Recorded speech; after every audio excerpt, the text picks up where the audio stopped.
విశాఖుడు అంటే సుబ్రహ్మణ్యేశ్వర స్వామి. మహాభారతంలో విశాఖుడు నైగమేషుడు అని రెండు పేర్లు. వాల్మీకి మహర్షి కూడా వాడతారు దాన్ని. పరమేశ్వరుడి వెనక విశ్వామిత్రుడి వెనక రామలక్ష్మణులు వెళ్ళిపోతుంటే బాలకాండలో పరమశివుని వెనక వెడుతున్న విశాఖుడు నైగమేషుడు అని వర్ణించారు. అసలు ఈ పట్టణానికి ఈ పేరు రావడానికి కారణం సుబ్రహ్మణ్య సంబంధం. ఇది సుబ్రహ్మణ్య క్షేత్రం ఈ ఊరు. కాబట్టి విశాఖేంద్రోపేంద్రో ఆయన ముగ్గురిని చెప్పారు. యుద్ధంలో రాక్షసుల్ని గెలిచి వచ్చిన వారు ముగ్గురు. ఎవరు వాళ్ళు? విశాఖ అంటే విశాఖుడు సుబ్రహ్మణ్యుడు, ఇంద్రో ఇంద్రుడు, ఉపేంద్రో ఇంద్రుడి తమ్ముడు శ్రీ మహావిష్ణు. వెంటనే మనం అంటాం, అదేమిటండి త్రిమూర్తుల యందు విష్ణు ఉన్నారు కదా, విష్ణు అనుగ్రహంతో కదా ఇంద్రుడు నిలబడతాడు. పైగా లౌకిక మర్యాదలో బంధుత్వాన్ని చూసినప్పుడు శ్రీ మహావిష్ణువుకి మేనల్లుడు కదా సుబ్రహ్మణ్యుడు.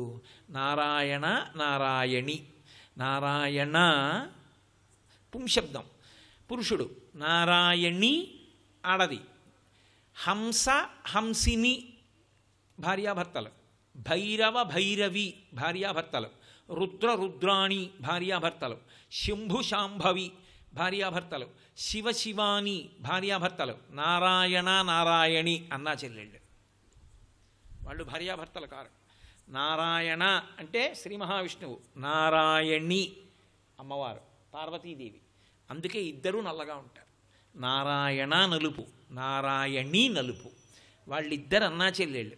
వాళ్ళిద్దరు అన్నా చెల్లెళ్ళు కనుక పార్వతీదేవి యొక్క కుమారుడైన సుబ్రహ్మణ్యేశ్వరుడు శ్రీ మహావిష్ణువుకి మేనల్లుడు.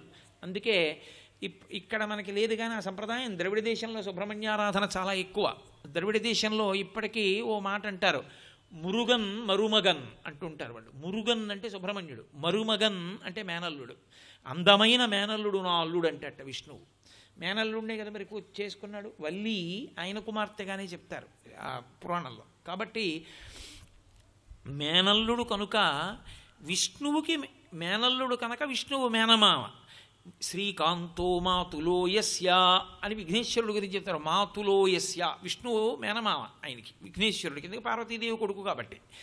మరి సుబ్రహ్మణ్యుడికి మేనమామ శ్రీ మహావిష్ణువు అయితే ఇంద్రుడికి కూడా రాజ్య వైభవం ఇవ్వగలిగిన వాడు విష్ణువు అయితే విష్ణువు పేరు ముందు చెప్పాలా, సుబ్రహ్మణ్యుడి పేరు ముందు చెప్తారా?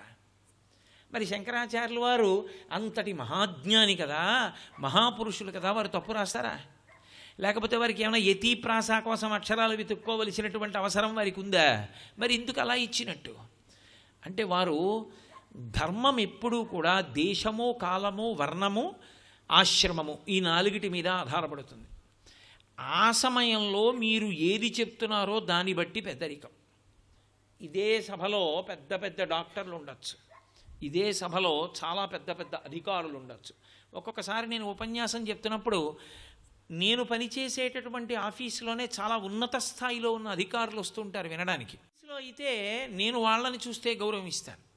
సభలోకి వచ్చినప్పుడు వాళ్ళు కింద కూర్చుంటారు, నేను పైన కూర్చుంటాను. అది వాళ్ళ మర్యాద.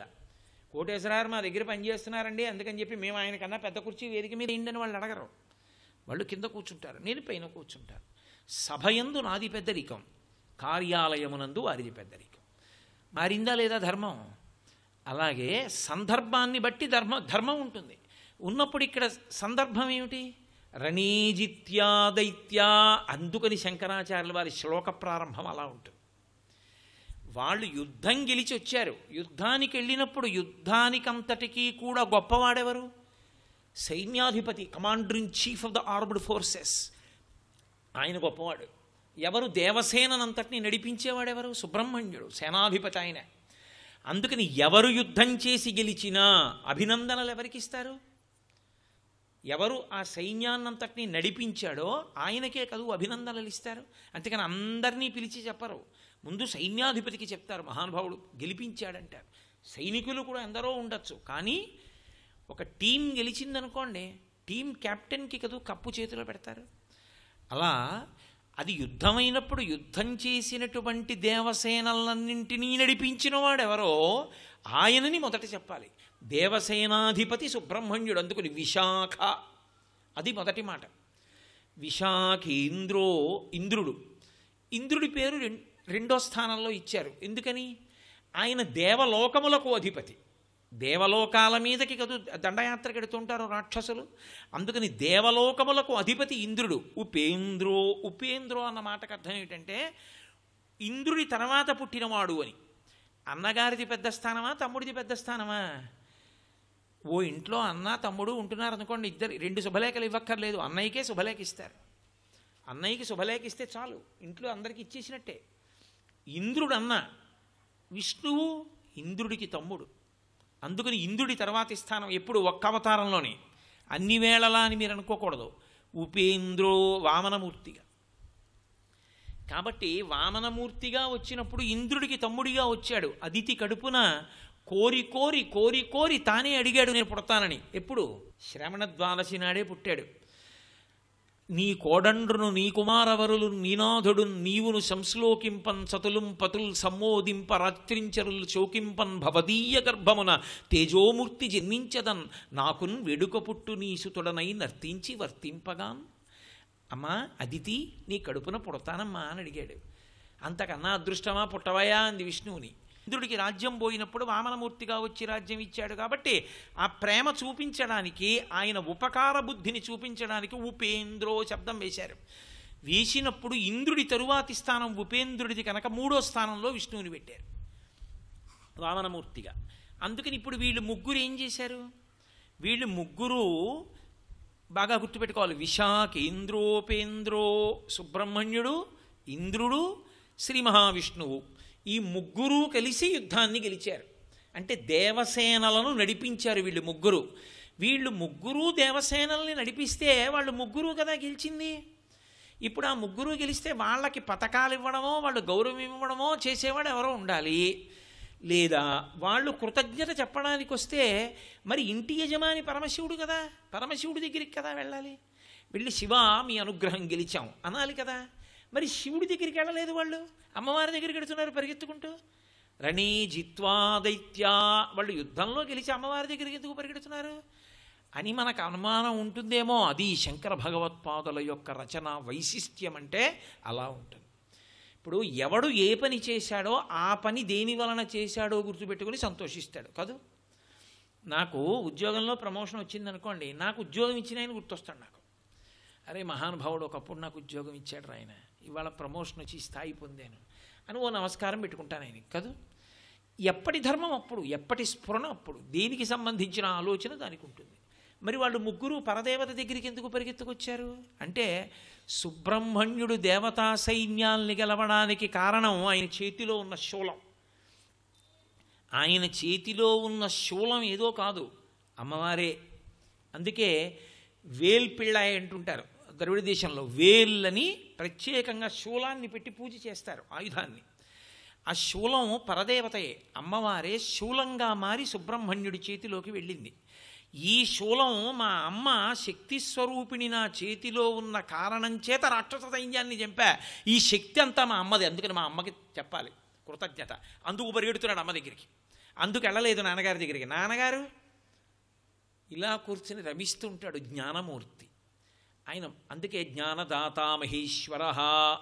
అదే అద్వైత సిద్ధి కలిగిందనుకోండి, పరమశివుడికి నమస్కారం చేయాలి. ఇప్పుడు యుద్ధంలో గెలిచారు, శక్తికి నమస్కారం చేయాలి. అది శంకరుల యొక్క ప్రౌఢిమ అంటే అలా ఉంటుంది కవిత్వం. ఎక్కడ కదలిక ఉన్న శక్తి, కదలికలు ఎప్పుడు ఆగిపోయినా శివుడు. మీరు బాగా జ్ఞాపకం పెట్టుకోవాలి ఈ నిర్వచనం. కదలికలు ఆగితే శివుడు, కదిలితే శక్తి. ఒక సరోవరం కదలికలు లేకుండా ఉందనుకోండి శివుడు. మీరు చిన్న బెడ్డ వేస్తే కదిలిందనుకోండి అమ్మ. అందుకే శక్తి కదలకుండా ఆగిపోతే నిరర్థకం, శివుడు కదిలిపోతే ప్రయోజనం ఉండదు. ఎంతవరకు అంతవరకే కదలాలి ఆయన. అందుకే ఆయన ఎప్పుడు జ్ఞానమునందు రమిస్తూ ఉంటాడు. అటువంటి పరమేశ్వరుడి దగ్గరికి వెళ్ళరు, అమ్మ దగ్గరికి వెడతారు. ఎందుకని కదలికలన్నీ ఆవిడవి.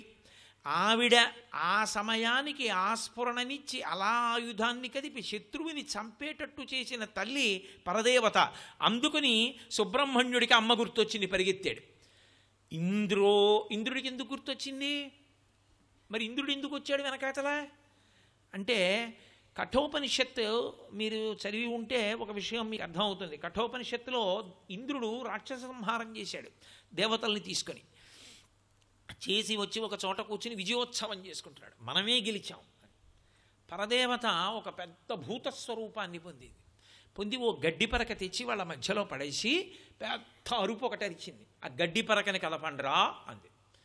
ఇంద్రుడు అన్నాడు, నేను కదపనేమిటి, గడ్డి పరకని నేను కదపనా, ఓ అగ్ని కాల్చేయి అన్నాడు. అగ్నిహోత్రుడు వెళ్ళి దాని మీద నిలబడ్డాడు చాలాసేపు, అది అలాగే ఉంది. అరే పచ్చి గడ్డి పరక, దాన్ని నేను కాల్చలేకపోయాను. అగ్ని చిన్నబుచ్చుకుని వెళ్ళిపోయాడు. వాయువుని పిలిచాడు, ప్రభంజనుడు విరిచేస్తాడు ఏదైనా, దాన్ని తొలగతోయి అన్నాడు. గాలి తన వేగం అంతా పెట్టి వీచాడు, గడ్డి పరక కదలలేదు. ఇంద్రుడే వెళ్ళి ఎత్తాడు, ఎత్తలేకపోయాడు.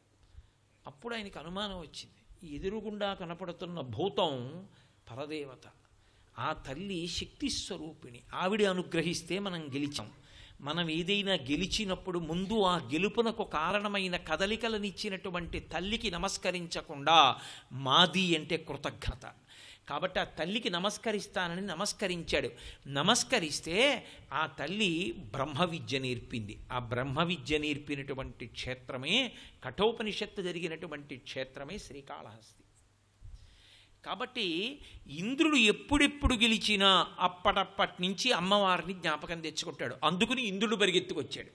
విష్ణువు ఆయనకి ఒకటి జరగక్కర్లేదు, ఒకరు చెప్పక్కర్లేదు. అసలు నిజంగా మాట్లాడితే స్త్రీ రూపంలో ఉంటే అమ్మ, పురుష రూపంలో ఉంటే విష్ణువు ఆయనే. అందుకే ఇద్దరు అలంకార ప్రియులు, ఇద్దరు రాక్షస సంహారం చేస్తారు. ఇద్దరి ప్రతిజ్ఞలు కూడా ఒకటే, పరిత్రాణాయ సాధూనాం వినాశాయ చ దుష్కృతాం ధర్మ సంస్థాపనార్థాయ సంభవామి యుగే యుగే యదా యదా హి సాధూనాం దుఃఖం భవతి దానవ తదా తేషాంచ రక్షార్థం దేహం సతంధారయామ్యహం అంటుంది అమ్మవారు దేవీ భాగవతంలో. ఇద్దరి ప్రతిజ్ఞ కూడా ఒకటే. అందుకే నారాయణ నారాయణి వాళ్ళిద్దరూ కలిసి పుడతారు. ఇప్పుడు ఒకానొకనాడు నందుడికి కుమారుడిగా కృష్ణుడు, ఆ నందుడికి కుమార్తెగా యోగమాయ. వాళ్ళిద్దరూ అన్నా చెల్లెళ్ళు కాబట్టి ఆయనే ఆమె, ఆమెయే ఆయన. అందుకని విష్ణువుకి ఏదో జరిగి తెలిసి ఉండాలనేం లేదు, అందుకని ఆయన వచ్చారు. ఆయనకి సమస్తం తెలుసు. యాదేవీ సర్వభూతేషు శక్తి రూపేణ సంస్థిత నమస్తస్యై నమస్తస్యై నమస్తస్యై నమో నమః. మార్కండేయుడు చెప్పేశాడుగా, అసలు ఏ భూతమునందు ఏ శక్తి ఉన్నది పరదేవతా స్వరూపమే. అందుకే ఏమంటే ఈ మధ్య గుడిలోకి రావట్లేదంటే ఏదో మోకాళ్ళు బలహీనంగా ఉన్నాయండి, నొప్పి పెడుతోంది రావట్లేదు అంటాడు. కానీ నేను శక్తిహీనుండి అయ్యానంటాడు, కానీ శివహీనుండి అయ్యానండి ఎవడు. కదలిక లేదంటే శక్తిహీనత్వం. కాబట్టి విష్ణు అందుకు పరిగెత్తుకొచ్చారు. వీళ్ళు ముగ్గురే ఏ కదలికలో విజయం సాధించినా అమ్మవారిని స్మరించారు, అమ్మవారిని గౌరవించారు, అమ్మ దగ్గరికి పరిగెత్తారు. ఆ బుద్ధి నీకు లేకపోతే కృతజ్ఞుడమైపోతావు. చెప్పాలా శంకరాచార్యుల వారు? లేకపోతే ఇలా చెప్పారు ఆ శ్లోకంలో? ఆయన శ్లోకంలో అలా చెప్పరు. మనం దాన్ని జాగ్రత్తగా ఎందుకు ఈ వరుస క్రమంలో వచ్చారన్నది ఆలోచించడంలో అంతర్లీనంగా పరదేవత పట్ల భక్తిని మీకు ఇనుమడింపచేస్తారు. అది జగద్గురువుల రచన అంటే, అది శంకర భగవత్పాదులంటే. శంకరాచార్యులు వారిలా ఎవరు మాట్లాడగలరు, ఎవరు రచన చెయ్యగలరు? ఆకాశమనకు ఆకాశము హద్దు, సముద్రమునకు సముద్రము హద్దు, శంకరులకు శంకరుల హద్దు. కాబట్టి రణీ జిత్వా దైత్యానపహృత శిరస్త్రైః కవచిభిః. వీళ్ళు ముగ్గురు పరిగెత్తుకొస్తున్నారు. వచ్చేటప్పుడు ఒక మర్యాద ఉంటుంది. మీకు పూజ్య భావన ఉందనుకోండి అవతల వారి మీద, ఈ ఇంట్లో ఈ దేవాలయంలోంచి అలా బయటికి వస్తూ మహానుభావులు ప్రాతస్మరణీయులు కంచి కామకోటి పీఠాధిపత్యం వహించిన చంద్రశేఖరేంద్ర సరస్వతి మహాస్వామి అలా బయటికి ఎడుతూ కనపడ్డారనుకోండి, నేను ఇంకా కూర్చుంటానా దాని మీద? ఓ కాలుతో ఓ కాలు తొక్కి బూట్లు విప్పి అవతల పారేసి సాక్స్ లాగేసి వెంటనే చొక్కా విప్పగలను కాబట్టి గబగబోవ గుండీలు విప్పి చొక్కా విప్పి అవతల పారేసి బనీని తీయాలంటే కష్టం, పైకెత్తి లాగాలి. ఈలోగా పెరియవాళ్ళ వెళ్ళిపోతారేమో అని చెప్పి వెంటనే నేల మీద పడిపోతాను, ప్రణిపాతం, భూమి మీద స్వర్ణదండం పడ్డట్టుగా పడిపోతాను. ఆ పూజ్య భావన నాకుంటే నేను ప్రవర్తించే తీరు వేరుగా ఉంటుంది. అసలు లోపల ఆ భావన లేదనుకోండి, ఆ మోటార్ సైకిల్ మీదే నిలబడి చూసి వెళ్ళిపోతాడు. ఎందుకంటే ఆయనకి, వాడికి ఏం తెలుసు ఆయన గౌరవం, వాడికి ఏం తెలుసు ఆయన గొప్పతనం, అంతే వాడు మోటార్ సైకిల్ మీద కూర్చొని చూస్తాడు. కాబట్టి పూజ్య భావన మీ ఎందుంటే మీ మనసులో ఉండేటటువంటి ఆర్తి ఒకలా ఉంటుంది. అరే మనం గెలవడానికి కారణం ఆవిడరా, రణేజిత్వా దైత్య. మనం శత్రువుల్ని గెలిచామంటే అదిగో ఆ అమ్మ కృప, ఆవిడ అనుగ్రహం లేకపోతే మనం ఏం గెలుస్తాం? కాబట్టి గబగబా వెళ్ళి అమ్మకి చెప్పాలి, అమ్మ గెలిచేసామమ్మా అని చెప్పాలి. పరిగెత్తుకుంటే వచ్చేసారు. అమ్మో, అమ్మవారి దగ్గరికి వెడుతున్నాం, ఇలా వెళ్ళొచ్చా? కవచం కట్టుకుని పైన ఓ పెద్ద ఏదో శిరస్త్రాణం అంటారు, అంటే తలకి దెబ్బ తగలకుండా అడ్డంగా పెద్ద ఇనపది పెట్టేసుకుంటారు. అది పెట్టేసుకుని వెళ్ళొచ్చా అమ్మ దగ్గరికి? వెళ్ళకూడదు. ఆవిడ గురుమండల రూపిణి, ఆవిడ సమస్త గురువుల యొక్క స్వరూపం. ఒక మహానుభావుడి దగ్గరికి వెడితేనే మనం చొక్కా బనీను విప్పి పెడతామే, ఒక పీఠాధిపతి దగ్గరికి వెడితే అమ్మ దగ్గరికి వెడతారా? అలా ఎలా పడితే అలా. అందుకని వాళ్ళు ఏం చేశారు? రణీజిత్వా దైత్యానపహృత శిరస్త్రై, వాళ్ళు పెట్టుకున్నటువంటి ఆ శిరస్త్రాణాలని తీసేసి పక్కన పెట్టేశారు. కవచిభిహి, కవచాలని మాత్రం వాళ్ళు విప్పలేదు. ఎందుకు విప్పలేదు అంటే ఆ కవచం చొక్కా తొడుక్కున్నట్టు ఉండదు, అది ఇనుముతో చేయబడి ఉంటుంది, చాలా గట్టిగా ఉంటుంది. అవతల వాళ్ళు వేసే బాణాలు, శూలాలు ఇలాంటివి తగులుతాయి, గుండెల్లో గుచ్చుకోకుండా కట్టుకుంటారు. అది దానికి పెట్టేటటువంటి గుండీలు మామూలు గుండీల్లో ఉండవు, పిట్లిపోకూడదు, బాగా పట్టుకోవాలి. అది ఏదో స్క్రూస్ బిగించేస్తారే అలా బిగించేసి ఉంటాయి. అది విప్పుకోవడం చాలాసేపు పడుతుంది. వాళ్ళ మనసులో ఎంత ఆర్తి ఉందంటే, ఎంత భక్తి ఉందంటే గబగబా వెళ్ళిపోవాలి అమ్మ దగ్గరికి, గబగబా పరిగెత్తుకుంటూ వెళ్ళిపోవాలి. వెళ్ళిపోయి అమ్మవారి పాదాల మీద పడిపోవాలి. అమ్మ అమ్మ నీ అనుగ్రహం చేతే గెలిచామమ్మా అని చెప్పాలి. ఇలా పరిగెత్తామంటే ఇలా శిరస్త్రాణం తీసేశారు. కాళ్ళకున్నటువంటి పాదరక్షల్ని ఈ కాలుతో ఈ వెనక, ఈ కాలుతో ఈ వెనక తొక్కి వదిలేశారు. కవచం విప్పుకోవాలంటే చాలాసేపు పడుతుంది, సహాయకులు ఉండాలి, అప్పుడు విప్పుకుని లోపలికి వెళ్ళాలి. వాళ్ళకి మనస్సులో అంత ఓర్చుకోగలిగిన లక్షణం లేదు. కారణం అమ్మవారి దర్శనం చేసుకోవాలన్న భక్తితో కూడిన ఆర్తి తప్ప ఆచారం పాటించకూడదన్న నిరసన భావం కాదు. అంటే అపచారం ఉపచారమైంది దేని వలన? విశేష భక్తి వలన. అది శంకరులు నాటకీయంగా తీసుకొస్తున్నారు. ఇప్పుడు విశాఖేంద్రోపేంద్రో వీళ్ళు ముగ్గురు పర్యర్థకు వచ్చారు. చింతామణి గృహే, ఆ చింతామణి గృహం ముందు ఆగారు. గబగబా విప్పేసి కవచాలు చూసుకున్నారు. ఇవి ఇప్పడానికి చాలాసేపు పడుతున్నాయి, ఏం పర్వాలేదు వెళ్ళిపోదాం అమ్మ దగ్గరికి అన్నారు. అని అపహృత శిరస్త్రై కవచిభి, ఆ కవచాలతోటే గబగబా లోపలికి వెళ్ళారు. విశాఖేంద్రోపేంద్రో, వాళ్ళు అలా వెళ్ళిపోతుంటే ముందు ఎవరు కూర్చునే గది ఉంటుంది?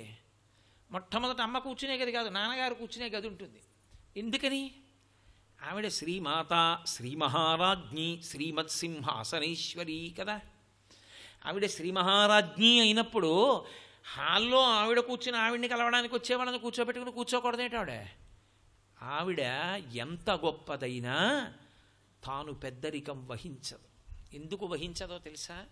అది సౌందర్యలహరి. సౌందర్యలహరి అన్న మాటకు అర్థం ఏంటంటే, సౌందర్యం అంటే బాహ్యమైన అందం కాదు, అంతఃసౌందర్యం, పతివ్రతా సౌందర్యం, అమ్మ సౌందర్యం, అది సౌందర్య లహరి, ఆ ప్రవాహం. ఆమె భర్తకి గౌరవం ఇస్తుంది. అందుకని ఆవిడ గొప్ప పతివ్రతా స్వరూపిణి. కాబట్టి భర్త గారు ముందు కూర్చుని ఉంటాడు, వచ్చిన వాళ్ళని కలుస్తాడు ఆయన. ఆయన భోజనం చేసినటువంటి పాత్రలు అవి ఉంటాయి, అమ్మ లోపల ఉంటుంది.